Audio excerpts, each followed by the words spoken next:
বাংলাদেশে দীপু দাসকে হত্যার প্রতিবাদে আজ ভারত বাংলাদেশ সীমান্তে উত্তর 24 পরগনার ঘোজাডাঙ্গায় রাস্তা অবরোধ করে বিক্ষোভ দেখালো হিন্দু সনাতনী ঐক্য মঞ্চ। ওল্ড সাতক্ষীরা সড়ক অবরোধ করে বিক্ষোভ দেখানো হয়। এর জেরে আটকে পড়ে বহু পণ্যবাহী লরি।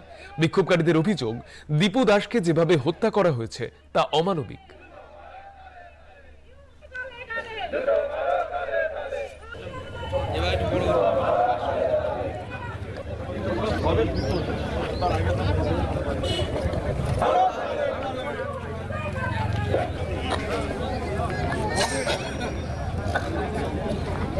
বর্তমান বাংলাদেশে জিহাদিরা যেভাবে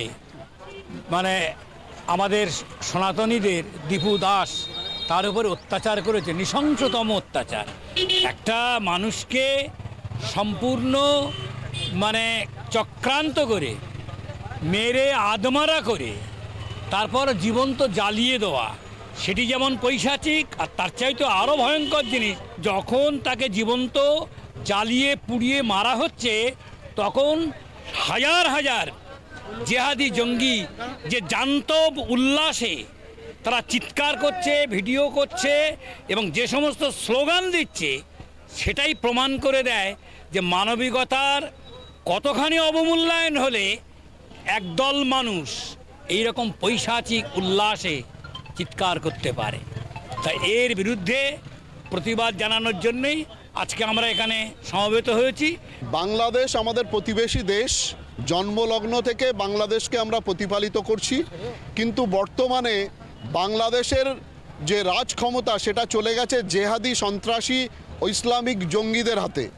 তারা ওপারে সনাতনীদের উপর অত্যাচার করছে, যার একদম সাম্প্রতিকতম উদাহরণ হচ্ছে দীপু দাসকে মিথ্যা অভিযোগে জীবন্ত জ্বালিয়ে পুড়িয়ে মারা।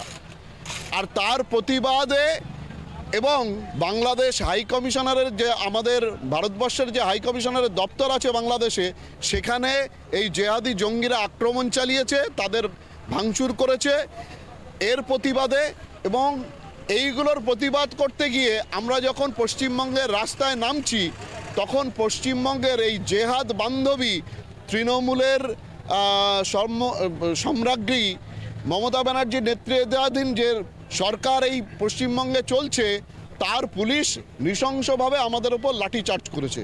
এই সামগ্রিক তিনটি বিষয়ের বিরুদ্ধে প্রতিবাদ জানাতে আজকে আমরা এই ঘোজাডাঙ্গা সীমান্তে বিক্ষোভ